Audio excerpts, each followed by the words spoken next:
Sir, इनके bulldozer के चलते मैडम भारत के लोग सवाल पूछना भूल गए और भारत की जनता आजकल इतनी भूखी है कि खाने को धोखा भी खा लेती है। पहले आम आदमी पॉकेट में पैसा लेके बाजार जाता था और थैली भरकर सामान लाता था, लेकिन अमृतकाल में आदमी थैली भरकर पैसा लेके जाता है और पॉकेट में आलू टमाटर प्याज लेके घर वापस आता है। सर, माननीय वित्त मंत्री ने पहले कहा था कि बहुत हो गई महंगाई की मार, अब की बार मोदी सरकार, और आज उनके विचार में inflation is an international problem, महंगाई एक अंतर्राष्ट्रीय समस्या है। तो विश्व गुरु, विश्व बंधु इस अंतर्राष्ट्रीय समस्या का समाधान क्यों नहीं कर पा रहे हैं? मैम, चिलियर आज आपके उधार की वजह से हर हिंदुस्तानी पर 1.25 लाख का बोझ चढ़ गया और आप उनकी मजबूरी को अपनी ताकत समझते हैं कि पत्ते तो झड़ते हैं उठाता है कोई कोई, वादे तो सभी करते हैं निभाता है कोई कोई। मोदी जी कहते हैं कि वो सबके साथ है, मगर ये आंकड़े बोलते हैं जो सबका होता है वो किसी का नहीं होता। और बंगाल के साथ तो कुछ अलग ही रिश्ता है इनका। The relationship is that of quid pro को, ठुकरा के मेरा प्यार मेरा इंतकाम देखेगी। मतलब वोट है तो नोट है और वोट नहीं तो नोट नहीं। आम आदमी आज हवाई चप्पल पहन के हवाई जहाज नहीं चल रहा, आम आदमी हवाई चप्पल बेच के हवाई जहाज चल रहा है। You are demanding. धन्यवाद अध्यक्ष महोदय, आपने मुझे बोलने का मौका दिया। मैं अपनी पार्टी की भी आभारी हूँ for this opportunity. Madam, supplementary demand for grants is a constitutional pre-arrangement and I agree that it should definitely not be objected. But it also raises the question as to why does the government need further allocation when it has not been able to spend what it already has. In financial year 24, government's final consumption expenditure was 14%, but it decreased to 4.4% in financial year 25 second quarter. This means that the government has spent much less this year as compared to last year.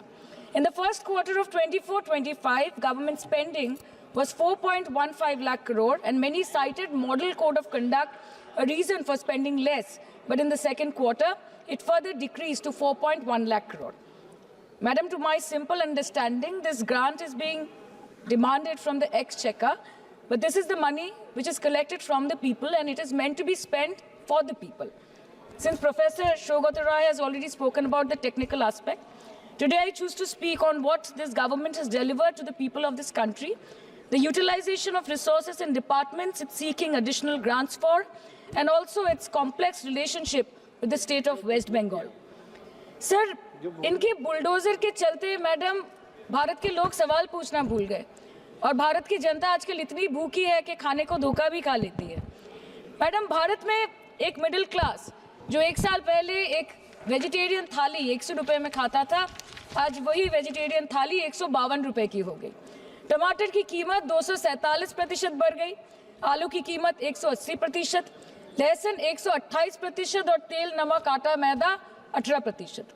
पहले आम आदमी pocket में पैसा लेके बाजार जाता था और थैली भरकर सामान लाता था, लेकिन अमृतकाल में आदमी थैली भरकर पैसा लेके जाता है और पॉकेट में आलू टमाटर प्याज लेके घर वापस आता है। सर, माननीय वित्त मंत्री ने पहले कहा था कि बहुत हो गई महंगाई की मार, अब की बार मोदी सरकार, और आज उनके विचार में inflation is an international problem, महंगाई एक अंतर्राष्ट्रीय समस्या है। तो विश्व गुरु, विश्व बंधु इस अंतर्राष्ट्रीय समस्या का समाधान क्यों नहीं कर पा रहे हैं? Ma'am, 74% of Indians are unable to afford a healthy diet. The household savings have plunged to a 50-year low. Around 48% of the households in this country are facing a financial crisis क्योंकि उनका खर्चा उनकी कमाई से ज़्यादा है. The economic inequality in India is a 100-year high. The country's GDP growth rate for the second quarter 24-25 decreased to 5.4%, which is the lowest in 2 years. The government's total debt has reached a staggering 176 lakh crore, and the total debt is expected to soar up to 185 lakh crore by the end of the financial year. आज आपके उधार की वजह से हर हिंदुस्तानी पर 1.25 लाख का बोझ चढ़ गया और आप उनकी मजबूरी को अपनी ताकत समझते हैं।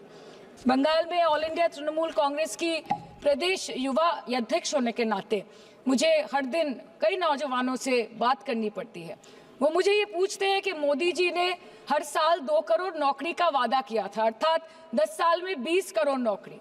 उन नौकरियों का क्या हुआ, उन वादे का क्या हुआ? मैं बस उन्हें यही कह पाती हूँ कि पत्ते तो झड़ते हैं, उठाता है कोई कोई, वादे तो सभी करते हैं, निभाता है कोई कोई। Ma'am, as per the latest report by CMIE, the unemployment rate has risen to 9.2% in June 2024 as compared to 4.9% in 2013-2014. Female unemployment rate is much higher at 18.5% in June 2024 as compared to 7.7% in 2013-14. Around 37% of working women are unpaid. In rural areas, this figure is at a horrific 43%. प्रधानमंत्री जी बोलते हैं सबका साथ, सबका विकास, सबका विश्वास। अगर ऐसा ही है तो भारत के लोग आज देश छोड़ के क्यों जा रहे हैं? 2018 से लेके 2023 के बीच 6,70,000 भारतीय ने अपनी नागरिकता त्याग दी। सिर्फ 2022 में ये संख्या करीबन 2,25,000 की थी। In 2022 alone, 7,500 high net worth individuals with a net worth of more than 8.3 crore or more left India. नवंबर 2022 से सितंबर 2023 सिर्फ 10 महीने में 96,917 Indians were arrested attempting to cross the United States illegally. Modi ji कहते हैं कि वो सबके साथ है, मगर ये आंकड़े बोलते हैं जो सबका होता है वो किसी का नहीं होता। और बंगाल के साथ तो कुछ अलग ही रिश्ता है इनका। The relationship is that of quid pro को, ठुकरा के मेरा प्यार मेरा इंतकाम देखेगी। मतलब वोट है तो नोट है और वोट नहीं तो नोट नहीं। As per the available reports, as on 19 July, rupees 1.23 lakh crore is already due from the government of West Bengal against flagship programs like Manrega, PM Awas Yojana, Gram Sadak Yojana, National Health Mission, Central Food Subsidy. Further, 40,806 crore is projected dues against these schemes, bringing the total amount to a staggering 1.71 lakh crore. Madam, health care की schemes में सिर्फ fund हमको दिया नहीं जाता क्योंकि colour coding match नहीं करता है। सो आप सबका साथ सबका विकास जो बोलते हैं, is it hinging on colour coding? आपको रंग पसंद नहीं तो आप बंगाल के लोगों को पैसा नहीं दोगे और फिर आप आके बोलते हो कि हम बंगाल में जीत क्यों नहीं पाते? Ma'am, this is the reason, this step motherly attitude, जिसके लिए बंगाल के लोग हर बार इनको बड़े बड़े रसगुल्ला खिलाकर वापस दिल्ली भेज देते हैं। Even after making several attempts to crush our aspirations and our economy, Bengal government stands tall and true towards the commitment towards its people. Bengal में सिर्फ दीदी है तो मुमकिन है। The West Bengal government started transferring money to the bank accounts of 21 lakh people who worked for 100-day scheme without receiving any payments from the central government for Manrega. Even before Ayushman Bharat, in Bengal, Shastra Shati, a cashless scheme was launched, providing treatment cost up to 5 lakh for per person belonging to any strata of the society. आज कलकत्ता के किसी आलिशान private hospital में जहाँ पे एक अमीर आदमी की चिकित्सा होती है, वही बगल वाले बेड में एक गरीब मजदूर, एक गरीब किसान की भी ट्रीटमेंट होती है। यही है ममता बनर्जी का विकास। और आपके अमृत काल में the cost of medical treatment has been doubled in the last 5 years। आप फार्मास्यूटिकल्स के सर आरजीकर पे बात ना बोले, आपकी सीबीआई पे अभी तक कुछ बोल नहीं पाए। हम लोगों ने जो हमारी पुलिस ने जो बोला था, they are still sticking to that. So उसके बारे में मत बात करें, ठीक है? आप उत्तर प्रदेश के बारे में बात करें ना sir. Sir, medical inflation is at 14%। Regularly लिए जाने वाले दवाइयों की कीमत 50% बढ़ गई। आप सिविल एविएशन के लिए ग्रांट्स मांग रहे हैं।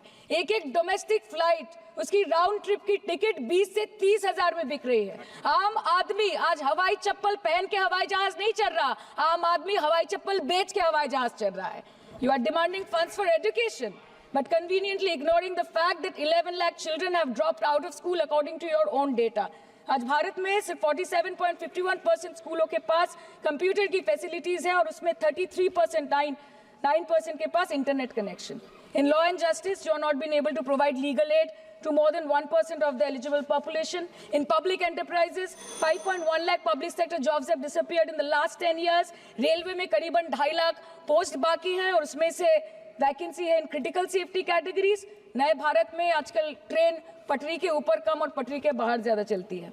मुझे दुख लगता है इस सदन में ये कहते हुए मैडम कि मैंने अपने लोकसभा क्षेत्र जादवपुर लोकसभा क्षेत्र के लिए एक बारुईपुर कोबी सुभाष मेट्रो एक्सटेंशन की मांग की थी। मुझे डिपार्टमेंट से ये चिट्ठी मिली जिसमें उन्होंने लिखा है that this project is not economically viable and this project is unremunerative। तो आपको अगर सब जगह से पैसा चाहिए तो मुझे ये बात समझ में नहीं आती कि लोग खुद के लिए आपको वोट देते हैं कि आपके फायदे के लिए वोट देते हैं। मैं आपको इतना ही बोलना चाहती हूँ, दिस वाज द रीजन अपने प्रॉफिट के लिए आज इन्होंने सीनियर सिटीजन का कंसेशन भी बंद कर दिया और सीना ठोक के ये बोलते हैं कि 2022-23 अर्थ वर्ष में हमने 15 करोड़ वरिष्ठ नागरिक से 2242 करोड़ कमाए। धन्यवाद माननीय सदस्य। मैं दो बात और बोल के खत्म कर दूंगी कि लोकसभा पे खर्च करके क्या फायदा मैडम, जब यहाँ पे विपक्ष को बोलने का अधिकार ही ना हो। लोकसभा के लिए भी तो ग्रांट मांगा है ना मैम। और अभी सर बोल रहे थे कि बेटी बचाओ बेटी पढ़ाओ, तो 10 साल पहले मोदी जी ने लॉन्च किया था, लेकिन उसके 80% पैसे सिर्फ पब्लिसिटी और मार्केटिंग और एडवर्टाइजमेंट में खर्च कर दिए। आपके उत्तर प्रदेश, मध्य प्रदेश, राजस्थान में ना बेटी को पढ़ा पा रहे और ना बेटी को बचा पा रहे। बंगाल आए और देखिए कि ममता बनर्जी ने विधानसभा में अपराजिता एक्ट में बिल पास किया है, कन्याश्री किया है।